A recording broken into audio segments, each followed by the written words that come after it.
Your first step is to run a placement line for your piece of elastic. Okay, now you're going to take your piece of elastic and place one end of it about maybe 1/3 of an inch inside that placement line. You want to pin it down or tape it and run the next step, which will tack it down. I would normally use tape for that step because it's so easy and it only needs to be held down for, seconds.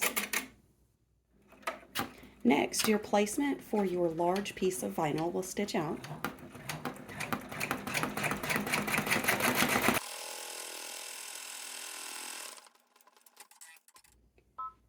Now you're going to take your piece of vinyl and you're going to pin it just in a couple of places to keep it still to cover that placement line for that shape that you just stitched. This would be the same for any shape. This one is a diamond.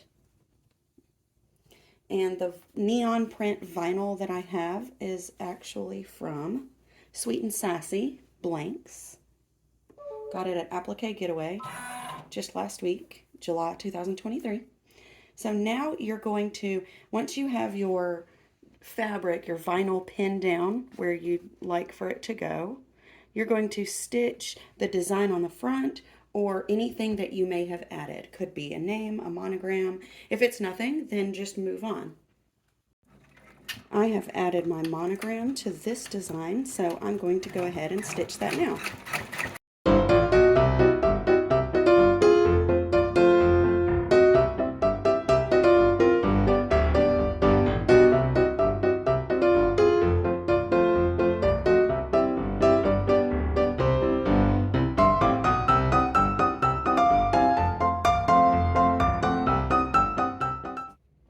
After you've added your personalization, you need to take your hoop off your machine, flip your hoop over. This is the back, and you're going to take your backing piece of fabric and you're going to cover that shape, everything you've stitched so far. Pin this down to the back of your hoop with the right side out and the wrong side facing your stabilizer, and pin it from the front so that you don't have sharp pointies on the back of your hoop near the bed of your machine, and then replace your hoop. And now you're going to stitch that last step of this first shape, which will seal up the front and back.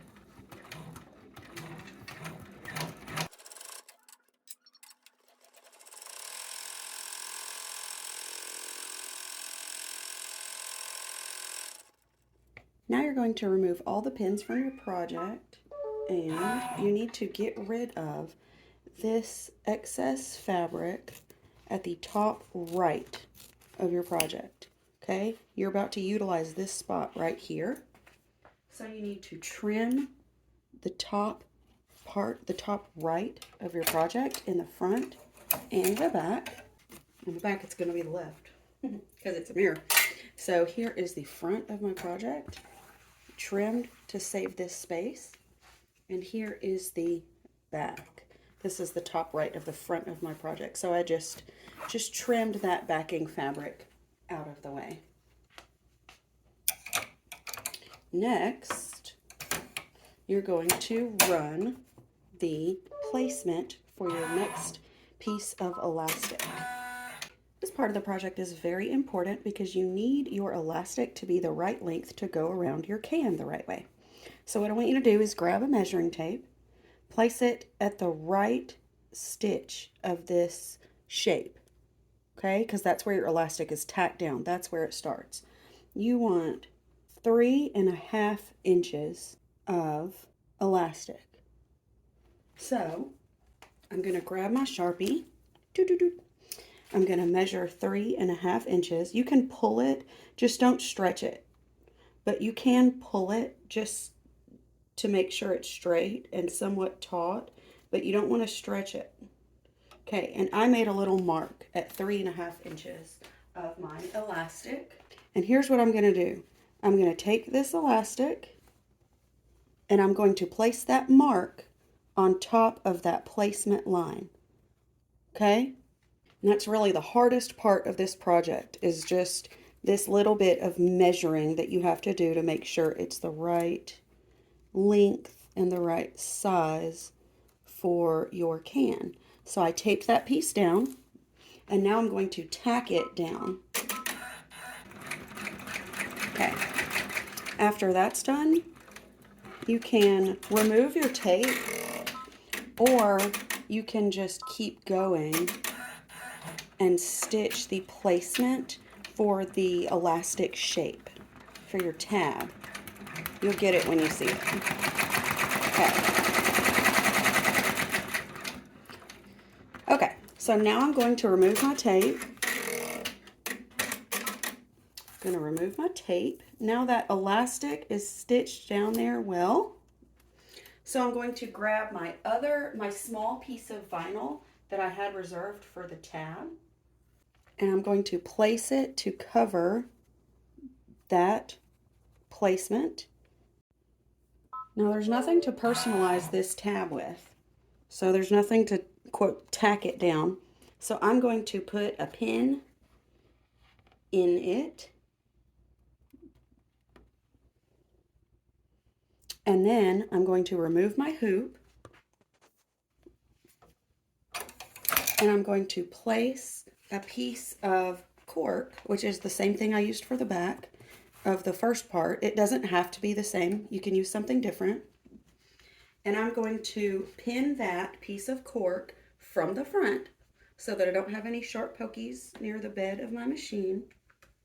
You can also use tape if you're confident in your taping, because it just needs to be held in place for a few seconds. So now I've got the front of my tab, my snap tab, and the back. They should be both staying in place. I'm going to look under the bottom. Yes, it is staying right there.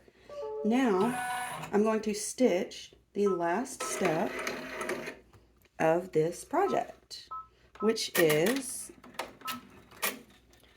the same shape as your tab to keep it, make that sandwich go together. So you can take out your pins and you can remove your project from the hoop. I want to show you what it looks like on the front and the back. So here's what your project looks like from the front. You've got your main shape and your tab shape. And here's your project from the back. The tab shape and the main shape down there. Now take this to your desk or cutting area. As you look at my own cutting area, you will probably see these tall cans, which are what I designed this project pattern for. So I'm going to cut around my project. And as you cut, be very, very, very, very, very, very careful. This is why I use tearaway with this project. Be very, very careful not to cut through your elastic. So the way that I do that is I grab the piece of elastic first. This is the first cut I make. And I make sure I'm cutting in front of it. Okay. Now that's safe. See? And then I pull it to the front and I make sure that I'm cutting behind it. Okay? So now that area is safe for cutting. I'm going to do the same with my tab. Pull the front away and cut. And then pull it away from the back and cut. Okay, now both areas where my elastic goes into the project are safe, and I'll just do my usual trim. Now, unfortunately, at this time, I am still I'm still installing snaps in the floor of my office. I am not going to take you to the floor of my office to do that.